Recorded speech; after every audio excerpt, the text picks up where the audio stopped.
Shalom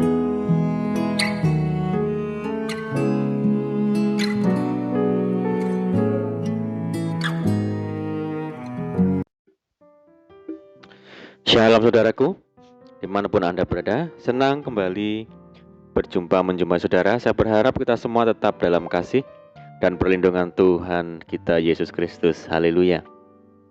Selamat datang di channel Pokok Anggur bersama saya, Yosia Krispianto. Mari saudaraku, sebelum kita bersama-sama merenungkan firman Tuhan, mari terlebih dahulu kita akan berdoa. Bapa di surga, Bapa yang baik, Bapa di dalam nama Tuhan Yesus, kami bersyukur buat segala kebaikan-Mu hari ini. Terima kasih buat penyertaan-Mu bagi kami hari ini. Dan saatnya kami rindu Tuhan untuk merenungkan firman-Mu. Ajar kami ya Tuhan untuk mengerti dan memahami segala kehendak-Mu bagi kami. Mari Tuhan buka rahasia firman-Mu saat ini dan terangi hati kami dengan firman-Mu. Terima kasih Tuhan. Ini doa kami di dalam nama Tuhan Yesus kami berdoa. Amin. Puji Tuhan saudaraku, mari kita akan membaca di dalam Ibrani 11 ayat yang ke-17.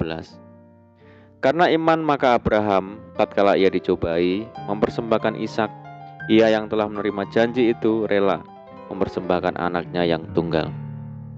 Saudaraku, semua orang percaya tahu pasti bahwa kunci untuk mengalami berkat, kemenangan dan terobosan-terobosan dalam hidup adalah taat. Artinya, setia melakukan apa yang Tuhan kehendaki seperti Yesus yang taat melakukan kehendak Bapa. Firman Tuhan berkata, janganlah seperti yang kau kehendaki, melainkan seperti yang engkau kehendaki. Dan Yesus juga mengatakan, sebab aku tidak menuruti kehendakku sendiri, melainkan kehendak Dia yang mengutus aku. Bahkan Alkitab menegaskan bahwa Yesus taat sampai mati, bahkan sampai mati di kayu salib. Jadi ketaatan adalah masalah yang tidak asing lagi bagi kita, tapi merupakan suatu hal yang paling sulit untuk dilakukan. Apalagi bila harus menaati sesuatu yang tidak kita sukai, tidak masuk akal atau bertentangan dengan keinginan dan harapan kita. Firman Tuhan berkata, aku akan membuat engkau menjadi bangsa yang besar dan memberkati engkau serta membuat namamu masyhur dan engkau akan menjadi berkat. Pemazmur menegaskan bahwa janji Tuhan adalah janji yang murni, bagaikan perak yang teruji, 7 kali dimurnikan dalam dapur peleburan di tanah. Engkau Tuhan yang akan menepatinya. Janji Tuhan adalah ya dan amin, tidak ada yang tidak ditepatinya. Tuhan tidak hanya berjanji akan memberkati Abraham secara melimpah, tapi juga berjanji hendak menjadikannya berkat bagi bangsa-bangsa, dan janji itu pun tergenapi. Bahkan setiap kita yang beriman kepada Yesus Kristus disebut sebagai keturunan Abraham, dan kita pun berhak menerima janji Allah. Saudaraku, kehidupan Abraham sampai pada masa tuanya diberkati Tuhan secara luar biasa. Sungguh nyata benar apa yang tertulis dalam Yesaya 46 ayat 4 bahwa sampai masa tuamu aku tetap dia, dan sampai masa putih rambutmu aku menggendong kamu. Aku telah melakukannya dan mau menanggung kamu terus. Aku mau memikul kamu dan menyelamatkan kamu. Saudaraku, mengapa Abraham mengalami dan menikmati berkat-berkat yang luar biasa dari Tuhan? Apa yang telah diperbuat olehnya? Ketika diperintahkan Tuhan untuk pergi dari negerinya dan juga dari sanak saudaranya ke suatu negeri yang belum diketahui secara pasti, Abraham taat. Firman Tuhan berkata, pergilah Abraham seperti yang difirmankan Tuhan kepadanya. Saudaraku, setiap kita yang rindu masuk ke dalam rencana Tuhan, baik dalam hidup di dunia ini maupun untuk yang akan datang, biarlah kita mau belajar dari apa yang sudah dilakukan oleh Abraham.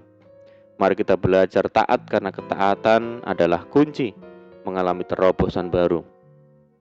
Namun sebelum memberkati, Tuhan meminta milik Abraham yang paling berharga dan yang terbaik, yaitu anak semata wayangnya. Firman-Nya, ambillah anakmu yang tunggal itu yang engkau kasih, yakni Ishak.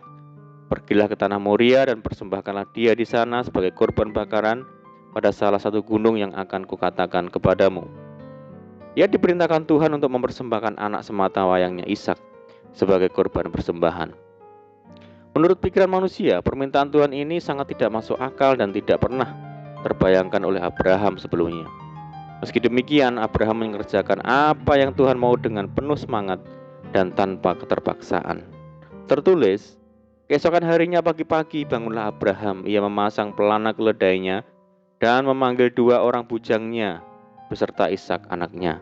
Ia membelah juga kayu untuk korban bakaran itu, lalu berangkatlah ia dan pergi ke tempat yang dikatakan Allah kepadanya. Saudaraku, hal ini menunjukkan bahwa Abraham taat kepada Tuhan sepenuhnya tanpa ada bantahan atau argumentasi sedikit pun. Hati Abraham begitu bersukacita dalam menjalankan perintah Tuhan. Sulit atau mudah, sesuai dengan harapan atau tidak, intinya Abraham hanya punya satu tujuan, yaitu taat kepada Tuhan dan menyenangkan hatinya. Abraham taat tanpa mengajukan syarat apapun. Yang menjadi fokus utamanya adalah pribadi Tuhan, bukan pada apa yang telah ia miliki atau berkat yang telah ia terima dari Tuhan. Abraham tahu benar bahwa ketika ia taat menjalankan perintah Tuhan, hal-hal yang luar biasa di luar pemikirannya disediakan Tuhan baginya. Mari saudaraku, dari kisah Abraham ini mari kita belajar taat, hidup dalam ketaatan setiap saat, dan kita membantah dan bersungut-sungut kepada Tuhan, sebab Tuhan akan membuat terobosan baru kepada kita saat kita hidup taat kepada Tuhan. Amin, puji Tuhan. Mari kita berdoa. Bapa di surga, Bapa di dalam nama Tuhan Yesus, terima kasih buat firman-Mu saat ini. Ajar kami ya Tuhan untuk selalu hidup dalam ketaatan kepada Tuhan, taat dan setia akan segala kehendak Tuhan, sehingga kami boleh mengalami terobosan dari Tuhan. Terima kasih Tuhan. Saat ini kami berdoa bagi saudara-saudara kami, semua yang mendengar program ini, dimanapun mereka berada, yang sakit Tuhan sembuhkan dalam nama Tuhan Yesus. Yang hidup dalam tekanan, kesulitan, pergumulan, guncangan, mari Tuhan tolong mereka. Bebaskan mereka, berkati dan pulihkan hidup mereka, serta buka jalan di dalam nama Tuhan Yesus. Tuhan memberkati mereka dalam rumah tangga, pekerjaan, bisnis, pendidikan, dan apapun yang dilakukan. Berdoa bagi saudara kami yang hidup dalam ikatan dan belenggu apapun. Mari Tuhan lepaskan di dalam nama Tuhan Yesus. Berdoa bagi saudara kami yang tertimpa musibah bencana alam. Tuhan berikan pertolongan, kekuatan, dan penghiburan. Bagi saudara kami di sana mereka yang di tempat pengungsian, mari Tuhan tolong mereka.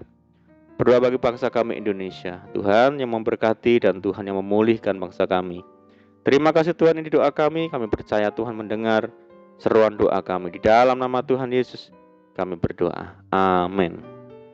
Puji Tuhan saudara, kita sudah berdoa. Saya percaya saat ini kita dikuatkan dan diberkati melalui firman Tuhan. Mari kita tetap semangat di dalam Tuhan, jangan berputus asa, tetap berdoa, bersukacita senantiasa, sebab di dalam Tuhan kita sanggup melakukan segala perkara. Selamat malam dan selamat beristirahat. Doa saya menyertai saudara semua. Tuhan Yesus memberkati. Haleluya.